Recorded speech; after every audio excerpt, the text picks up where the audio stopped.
This is Bob. Bob recently fell on hard times and had to move in with his Uncle Nelson, who introduced him to the family business. For a while, Bob made a decent living helping Uncle Nelson sell items around their small town. But Uncle Nelson got a little too comfortable, crossed the wrong people, and ended up exactly where you'd expect. Prison. While the feds are busy hauling Uncle Nelson away, Bob managed to slip out and disappear into Hyland Point. Even from behind bars, Uncle Nelson still had connections. He pulled a few strings, got Bob a room at the local motel, and introduced him to a supplier who could help him get back on his feet. Now Bob has one goal: climb to the very top of the criminal empire in Hyland Point. The only problem? He has to do it all from a tiny motel room with nothing but a storage unit to work with. So what could possibly go wrong? If you're rooting for Bob to survive this challenge, hit that subscribe button, leave a like, and let's see just how far this motel can take him.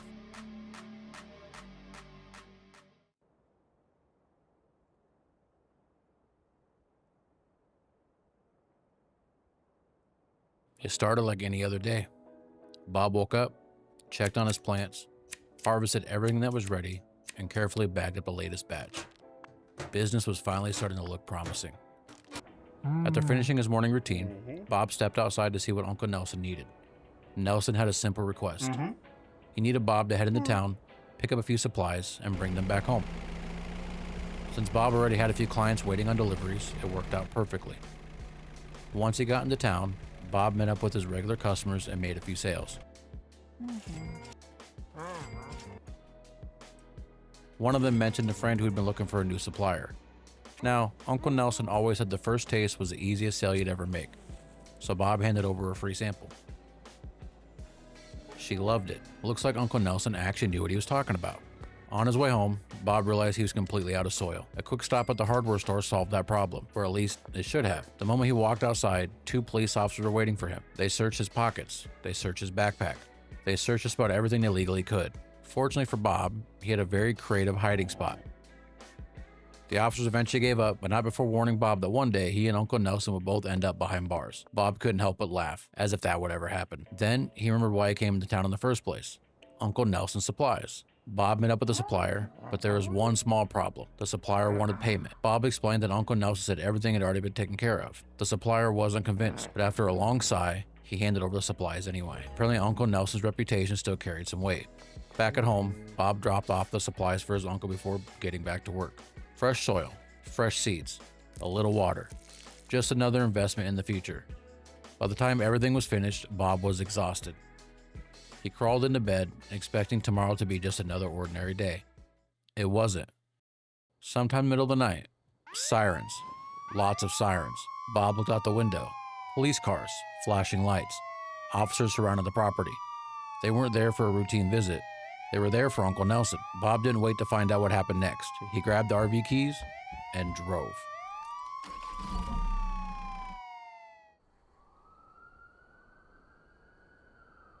He drove until there was nothing but highway behind him. Hours later, he arrived in a place called Hyland Point.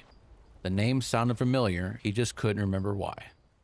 The next morning, Bob woke up to a text from an unknown number. Talk on a payphone, signed UN. Bob had a pretty good feeling he knew who that was. Before anything else, though, he stuck to his routine. Harvest the plants, bag the product.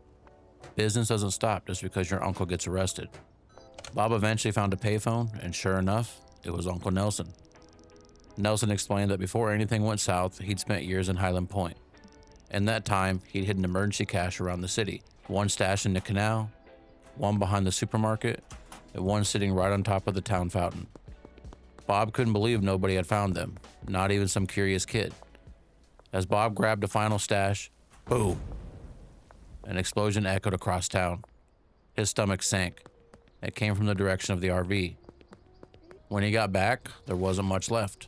The RV was nothing more than a pile of burning scrap. Lying nearby was a note.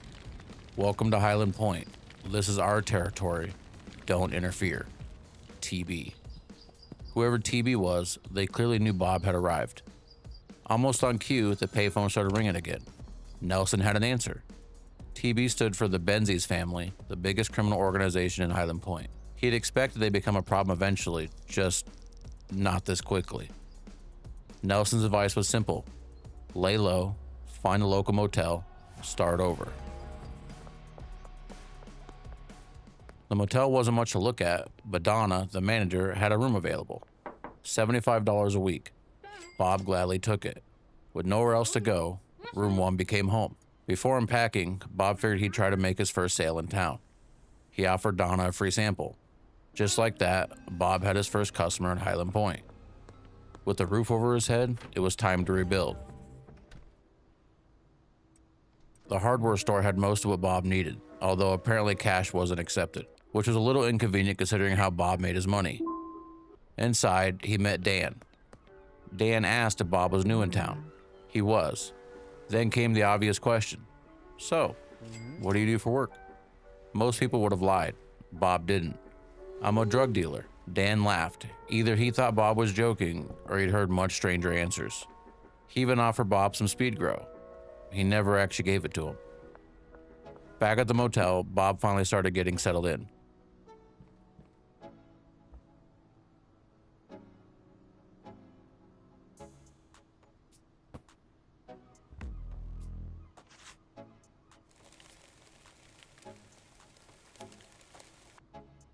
Just as he stepped outside, the payphone rang. Again, Bob was beginning to think Uncle Nelson had someone following him. Nelson reminded him that growing plants require seeds, then gave Bob the number for Albert Hoover. Bob wasted no time reaching out. Because Albert knew Nelson, he was willing to front the supplies. 9 OG Kush seeds. Payment could wait. Looks like Uncle Nelson's reputation was still paying dividends, even from a prison cell. After ordering the seeds, there wasn't much left for Bob to do but wait. So he finished unpacking his room and spent a little too long wondering what happened to the mysterious stain in the carpet. Eventually, he decided he was happier not knowing. With some time to kill, Bob wandered around his new neighborhood. That's when he found a place called Stash and Dash. Inside was a storage unit. Price tag, $4,000. It wasn't exactly in the budget, but Bob immediately knew that was his next goal. A motel room was enough to get started. A storage unit was how you started building an empire. A few hours later, Albert finally sent a text. The seeds had been left in a dead drop at the skate park. Conveniently, the skate park was practically across the street.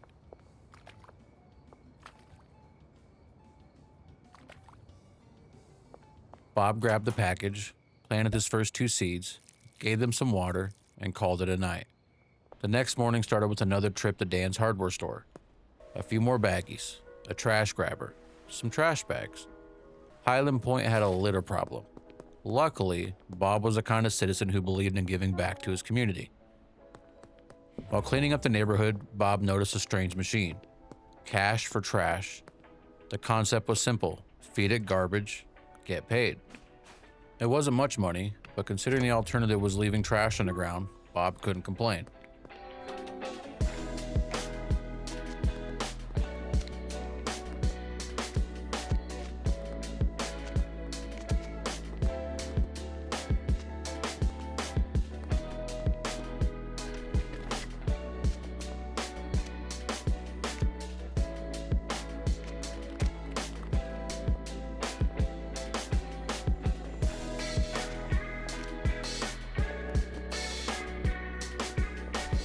While cashing in his latest haul, Bob noticed someone hanging around nearby.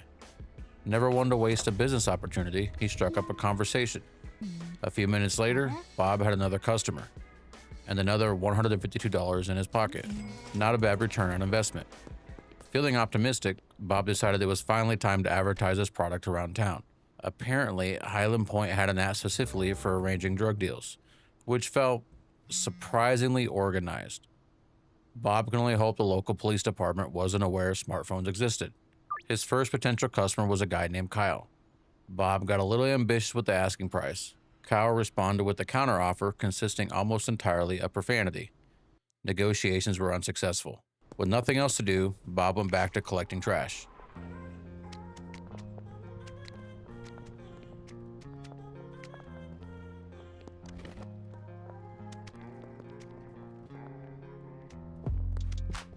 Hours passed. Slowly but surely, the garbage pile got smaller, and Bob's wallet got a little bigger.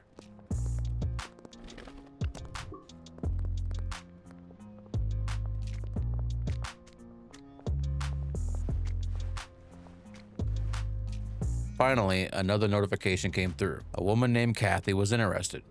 Bob accepted immediately.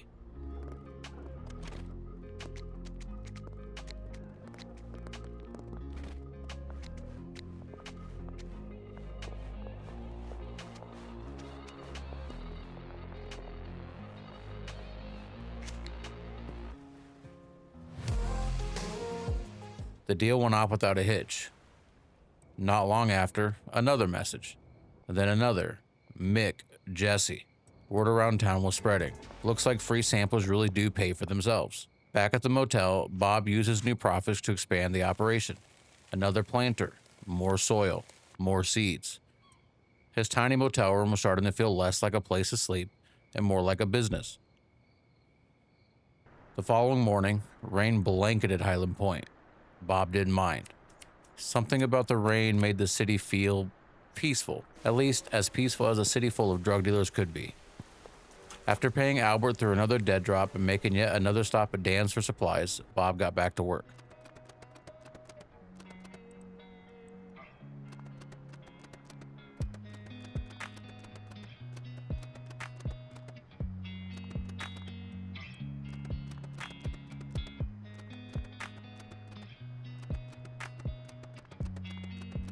Bob knew one thing. If he was ever going to take over Hyland Point, he needed more customers. So he spent the afternoon introducing himself to the locals.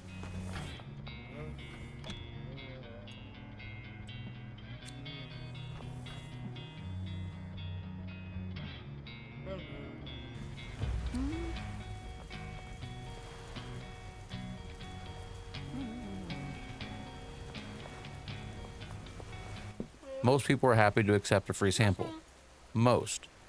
Peggy wanted nothing to do with it. Bob briefly considered convincing her otherwise, but there were simply too many witnesses around. Sometimes discretion really is the better part of valor. His final stop brought him to a rather suspicious-looking house. The man who answered wasn't interested either. At least, not until he noticed the baseball bat Bob happened to be carrying. Funny how quickly people become open-minded. As the sun went down, Bob's phone finally started doing what he'd hoped it would. Order after order started rolling in. He booked every meeting he could, made every delivery, collected every dollar.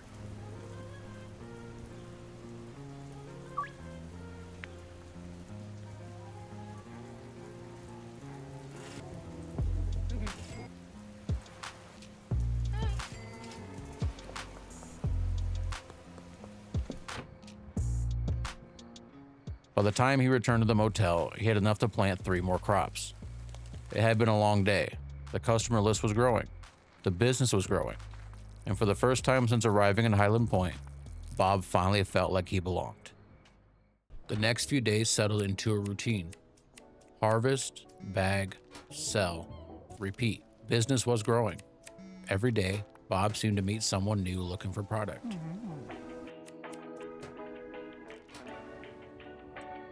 One evening, one of Bob's regular customers mentioned a friend named Benji. Benji had recently started dealing, but he needed someone to supply him.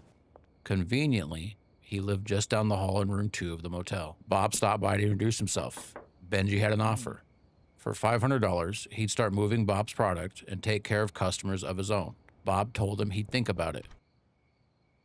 After sleeping on the idea, the answer seemed obvious. The next evening, Bob handed over the money, stocked Benji with product, and officially hired his very first dealer. Managing everything through the dealer app, of course. Seriously, how has nobody shut that thing down yet? The next several days passed without much excitement. Harvest, bag, sell, check in with Benji, repeat. The business was practically running itself.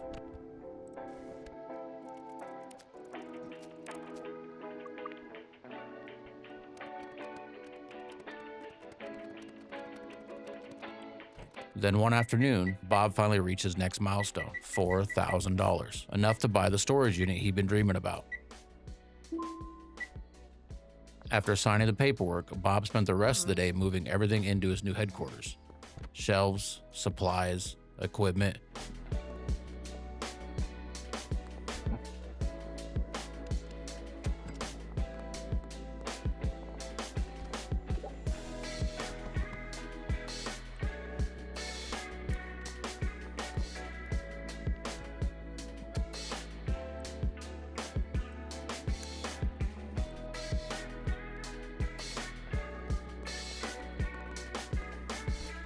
He even moved his bed. The motel room had become the business. The storage unit had become home. It wasn't exactly luxurious, but it beat sleeping in a burning RV. Just as Bob finished getting settled, the payphone rang. Nelson. He congratulated Bob on earning over $10,000 since arriving in Hyland Point. Not bad for someone who'd shown up with almost nothing. Then Nelson mentioned someone Bob hadn't heard of before. Oscar, the man who ran the warehouse next to the motel. According to Nelson, Oscar sold equipment that Dan never would. And if Bob really wanted to grow, it was time to start cooking meth. Weed was one thing. Bob had convinced himself it wasn't all that bad. Meth felt different. This wasn't just growing the business, this was crossing a line. Curiosity eventually got the better of him. That night, Bob stopped by Oscar's warehouse.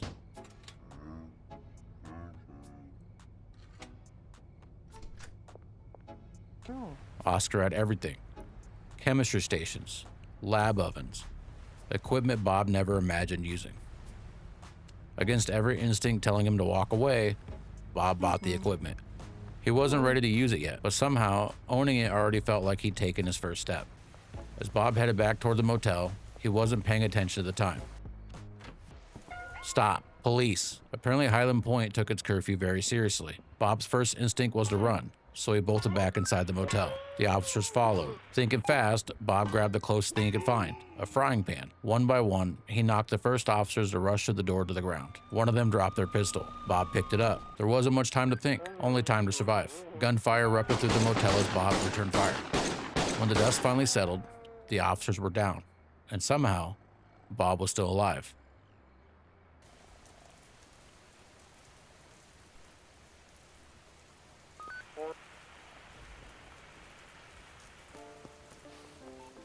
Later that night, Bob sat alone in the storage unit.